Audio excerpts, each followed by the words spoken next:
How to clear RAM on iPhone. Hey everyone, welcome back to the channel. In today's video, I'm going to show you how you can easily clear RAM on iPhone. So without further ado, let's get started. So first thing first, open the settings app on your iPhone. And once you are in, simply scroll down and tap on General. And now if you scroll all the way down to the very bottom, you can see there is actually no direct option to clear RAM in the settings. But don't worry, RAM is cleared automatically when you turn off your iPhone. So simply tap on Shutdown button and turn off your iPhone.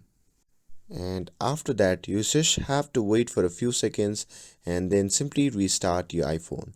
And that's it. By doing it, you will be able to clear the RAM on your iPhone. And that's all there is to it. With this, if you found this video helpful, then don't forget to like, share and subscribe to get updated for more videos. Thanks for watching and I'll see you in the next video.